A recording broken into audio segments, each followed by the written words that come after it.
اعوذ باللہ من الشیطان الرجیم بسم اللہ الرحمن الرحیم فَإِذَا اسْتَوَيْتَ أَنْتَ وَمَن مَّعَكَ عَلَى الْفُلْكِ فَقُلِ الْحَمْدُ لِلَّهِ الَّذِي نَجَّانَا مِنَ الْقَوْمِ الظَّالِمِينَ وَقُلْ رَبِّ أَنزِلْنِي مُنزَلًا مُبَارَكًا وَأَنْتَ خَيْرُ الْمُنزِلِينَ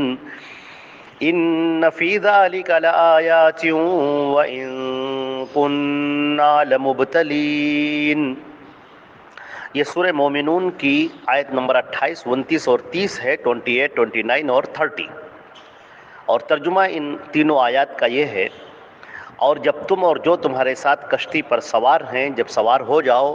تو یہ کہو کہ تمام تعریفیں اللہ رب العزت کے لیے ہیں جس نے ہمیں ظالم قوم سے نجات دی،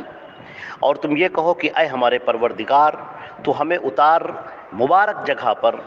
اور اے ہمارے پروردگار تو بہترین اتارنے والا ہے۔ اس کے اندر بڑی نشانیاں موجود ہیں اور ہم ہی آزمانے والے تھے۔ حضرات گرامی، حضرت سیدنا نوح علیہ السلام کا یہ پورا واقعہ چل رہا ہے۔ حضرت نوح علیہ السلام اپنی قوم کی طرف بھیجے گئے جب ان کے اندر شرک ظاہر ہوا، جیسا کہ اس سے پہلے کی تفسیر میں گزر چکا ہے کہ سب سے پہلے جو شرک ظاہر ہوا ہے وہ قوم نوح میں ظاہر ہوا ہے۔ اللہ رب العزت نے سیدنا نوح علیہ السلام کو رسول بنا کر ان کے درمیان میں بھیجا، اور انہوں نے اپنی قوم کو سمجھانا شروع کیا، لیکن قوم انتہائی ضدی اور ہٹ دھرم تھی اور انتہائی نازیبا طریقے سے آپ سے پیش آئی، آپ کو اور آپ کے ماننے والوں کے اوپر زندگی دوبھر کر دی اور بہت تکلیفیں دیں، بہت اذیتیں دیں۔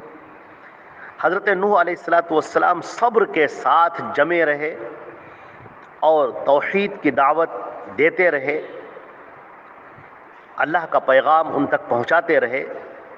950 سال تک یہ دعوت جاری رہی۔ اس سے حضرت نوح علیہ السلام کا صبر اور ان کا استقلال ظاہر ہوتا ہے کہ کس طریقے سے انہوں نے ہر قسم کی تکلیفیں برداشت کر کے، ہر طریقے سے انہوں نے اذیتوں کو برداشت کر کے اللہ کے پیغام کو وہ پہنچاتے رہے مستقل۔ مگر وما آمن معہ الا قلیل، مگر ان کے اوپر بہت چند لوگ ایمان لائے، زیادہ لوگ ایمان نہیں لائے۔ قوم انتہائی ضدی اور انتہائی ہٹ دھرم تھی، وہ ان کا مذاق اڑاتی تھی، ان کو برا بھلا کہتی تھی اور کہتی تھی ہم اپنے معبودوں کو کیسے چھوڑ دیں اور صرف ایک اللہ کو مانیں، تو بہت عجیب و غریب بات ہے۔ پھر جب اللہ رب العزت کا حکم ہوا کہ اب یہ لوگ ایمان لانے والے نہیں ہیں، تو نوح علیہ السلام نے کہا اے ہمارے پروردگار تو پھر ان لوگوں کو تم مٹا دے، ان کو ختم کر دے پروردگار۔ اور پھر نوح علیہ السلام کی یہ جو بد دعا تھی اللہ نے قبول فرمائی، اور پھر حکم ہوا کہ تم ایک کشتی بناؤ، اور اب وہ کشتی بن رہی تھی۔ نوح علیہ السلام، اس سے پہلے کی آیات میں گزر چکا ہے اس کی تفسیر میں کہ اللہ کے حکم سے وہ کشتی بنائی گئی۔ چنانچہ اس کے بعد پھر وہ وقت آیا جو عذاب کا وقت تھا، اور پانی کا وہ طوفان اللہ نے بھیجا ہے جو اس روئے زمین پر ایسا طوفان دوبارہ کبھی نہیں آیا۔ پوری دنیا ہلاک ہو گئی، سب پوری چاروں طرف پانی، تنور، زمین سے پانی ابل پڑا اور آسمان سے پانی ایسا لگتا تھا جیسے چھلنی ہو گیا ہے، آسمان پانی برستا ہی جا رہا ہے، برستا ہی جا رہا ہے، اور زمین سے پانی کے سوتے پھوٹ پڑے، ابلتا ہی جا رہا ہے پانی، یہاں تک کہ بڑے بڑے پہاڑ بھی اس کی زد میں آ گئے، وہ بھی بچا نہیں سکے لوگوں کو۔ اور اس کے میں پھر نوح علیہ السلام کا بیٹا بھی اسی میں غرق ہو گیا۔ اب اللہ رب العزت نے یہاں پر سکھایا ہے اور یہ تعلیم دی ہے کہ جب تم کشتی پر سوار ہو جاؤ، فَإِذَا اسْتَوَيْتَ، استوا کے معنی سیدھے بیٹھنے کے ہیں، جب تم بیٹھ جاؤ اچھی طرح سے، تم اور جو بھی تمہارے ساتھ لوگ ہیں کشتی پر، تو پھر تم لوگ دعا پڑھو۔ یہ دعا سکھائی ہے اللہ رب العزت نے، اور اس دعا کی بڑی معنی خیز دعائیں ہیں۔ ہم یہاں پر یہ بات ذکر کر دیں کہ اللہ رب العزت کی وہ ذات انتہائی عالی شان، اتنائی بلند ذات ہے، انتہائی مشفق اور مہربان ذات ہے،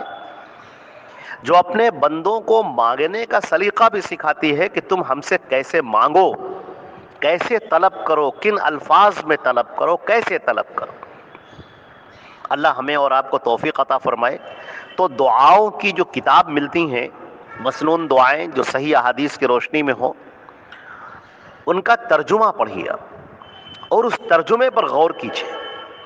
کہ کیسے دعائیں سکھائی ہیں اللہ رب العزت نے، اور ہمارے نبی صلی اللہ علیہ وسلم نے ان دعاؤں کو ہماری زندگی کے اندر داخل کیا ہے، کیسے سکھایا ہے آپ نے۔ ہمیں ان دعاؤں کا اہتمام کرنا چاہیے، یہ ہمارے لیے حفاظتی دستے ہیں، یہ سمجھ لیجئے کہ ہمارے لیے حفاظت کی چیزیں ہیں، یہ مومن کے ہتھیار ہیں، یہ دعائیں ہیں۔ اب دیکھیے یہاں پر جو نوح علیہ السلام کو دعا سکھائی گئی، اور ہمارے نبی حضرت محمد مصطفیٰ صلی اللہ علیہ وسلم کو بھی دعا سکھائی گئی۔ آپ کا طریقہ تھا کہ جب آپ سواری پر سوار ہوتے تھے، سفر کے لیے نکلتے تھے جب آپ، تو آپ یہ دعا پڑھتے تھے 3 مرتبہ، اللہ اکبر اللہ اکبر اللہ اکبر۔ جب آپ کسی سواری پر بیٹھ جائیں، کسی گاڑی پر بیٹھ جائیں، کار پہ بیٹھ جائیں، ٹرین پر بیٹھ جائیں، ہوائی جہاز پر بیٹھیں، یا اسکوٹر پر بیٹھیں، موٹر سائیکل پر بیٹھیں، سائیکل پر بیٹھیں، کسی بھی سواری پر جب آپ بیٹھیں تو یہ دعا ہے، اللہ اکبر اللہ اکبر اللہ اکبر، سبحان الذی سخر لنا ھذا وما كنا له مقرنین وإنا إلى ربنا لمنقلبون اللهم إنا نسألك في سفرنا هذا البر والتقوى ومن العمل ما ترضى اللهم هون علينا سفرنا هذا واطوي عنا بعده اللهم أنت الصاحب في السفر والخليفة في الآل اللهم إني أعوذ بك من وعثاء السفر وكآبة المنظر وسوء المنقلب في المال والآل۔ یہ دعا ہے، اس دعا میں سے جتنا آپ کو یاد ہو اتنا آپ پڑھ لیں، تھوڑا بھی پڑھنا، اگر پوری دعا نہیں یاد ہو پا رہی ہے، بہت سارے لوگ بیچارے نہیں یاد کر پاتے ہیں، تو پہلی تو کوشش کریں کہ اس پوری دعا کو یاد کریں، اگر نہیں یاد کر پا رہے تو جتنا یاد کر پائیں اتنا پڑھیں، اور اللہ سے کہیں کہ پروردگار مجھے اور توفیق عطا فرما کہ میں پوری دعا یاد کر لوں۔ لیکن پڑھنا چاہیے، جتنا یاد ہو سکے اتنا پڑھیں، اور پوری دعا یاد ہو جائے تو کیا کہنے۔ اسی طرح سفر سے جب آپ واپسی ہوتی تھی تو بھی آپ یہی دعا پڑھتے تھے، البتہ اس میں کچھ الفاظ آپ زیادہ پڑھتے تھے، آئبون تائبون عابدون لربنا حامدون، یہ الفاظ اس میں زیادہ کر دیتے تھے۔ یہ پوری روایت مسلم شریف کے اندر کتاب الحج میں ہے، باب استحباب ذکر اذا رکب، تو یہ ضرور بے ضرور پڑھنا چاہیے۔ اچھا، نوح علیہ السلام کو جب وہ کشتی پر بیٹھ جائیں تو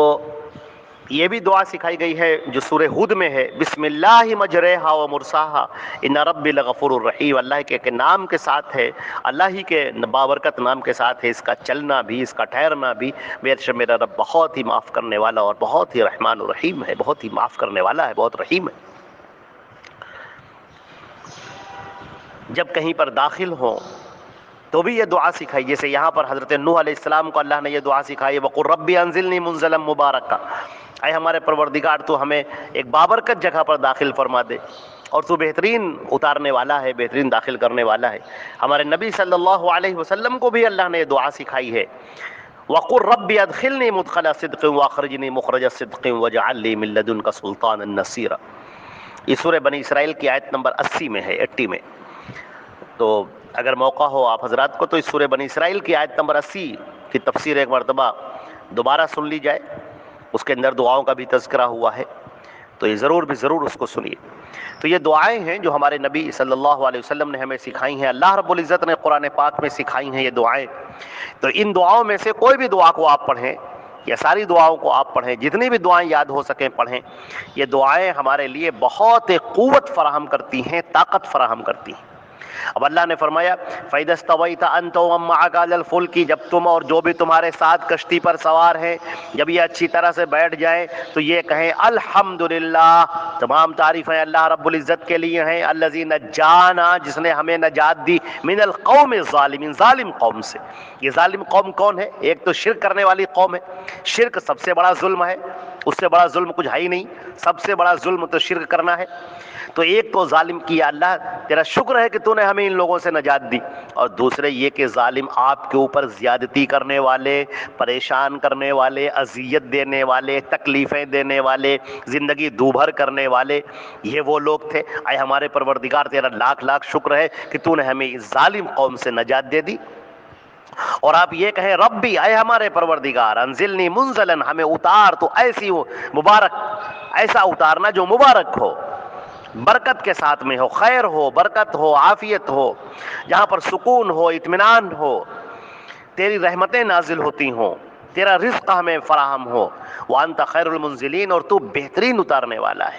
تو ہی ہے جو سارے فیصلے کرنے والا ہے۔ یا اللہ زندگی کے فیصلے کرنا تو یا اللہ تیرا کام ہے، تو ہمارے لیے خیر کے فیصلے کر دے تو ہماری پوری زندگی سکون سے گزر جائے گی، اور اے اللہ اگر تو شر کا فیصلہ کر دے تو زندگی میں سانس لینا دوبھر ہو جائے گا، ایک قدم چلنا انسان کا دوبھر ہو جائے گا۔ اے ہمارے پروردگار تو ہمارے لیے خیر کے فیصلے فرما دے۔ واضح رہے، ایک بندے کو اچھی طرح سے جان لینا چاہیے کہ جو بھی چیزیں ہیں سب اللہ کی جانب سے ہیں، جو بھی چیز ہم کائنات میں دیکھ رہے ہیں، دنیا میں دیکھ رہے ہیں، سب اللہ کی جانب سے ہیں، لہٰذا ہمیں ہر وقت اللہ سے خیر مانگتے رہنا چاہیے،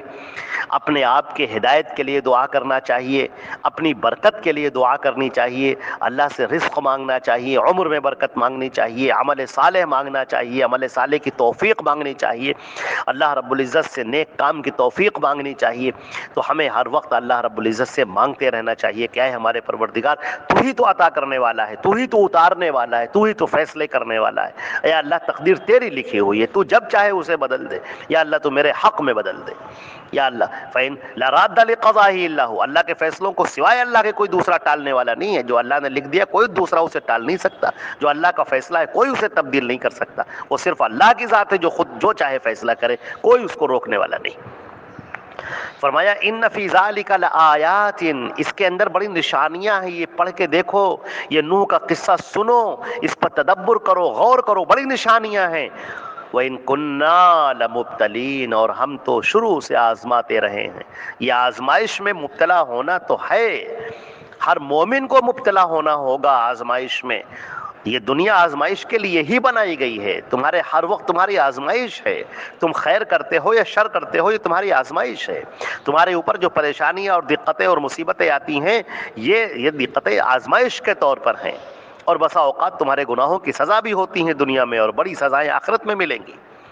تو اس کے اندر بڑی عبرتیں موجود ہیں نوح علیہ السلام کے قصے میں۔ اس میں سب سے اہم بات تو یہ ہے کہ کیسے مدت دراز تک حضرت نوح علیہ السلام کا صبر، بے مثال صبر، کیسے وہ جمے رہے اللہ رب العزت کے حکم کے ساتھ۔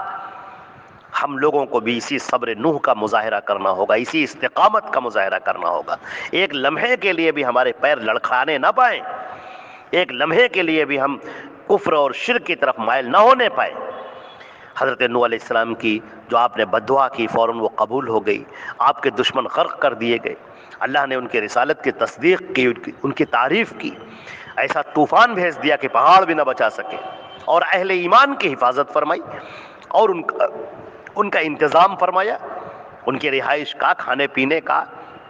ان کی زندگی کے اسباب فراہم فرمائے اللہ رب العزت نے۔ تو اس کے اندر بڑی نشانیاں موجود ہیں، اللہ اپنے بندوں کو کبھی چھوڑتا نہیں ہے، ہمیشہ اللہ رب العزت کی مدد اپنے بندے کے شامل حال رہتی ہے، مگر بندہ یہ ہے کہ جو اللہ سے بھاگا بھاگا پھرتا ہے، دور دور رہتا ہے، کاش کہ بندہ اللہ کی طرف آ جائے، اس کی بارگاہ کی طرف آ جائے، اس کی چوکھٹ کی طرف آ جائے، اس کے سامنے سر جھکانے والا، اسے گڑگڑانے والا، اس سے مانگنے والا، توبہ کرنے والا بن جائے۔ اے اللہ تو اپنے فضل و کرم سے ہم کو اور ہمارے تمام سننے والوں کو اور کل مومنین کو یا اللہ اس کی توفیق عطا فرما دے۔ والسلام علیکم ورحمۃ اللہ وبرکاتہ۔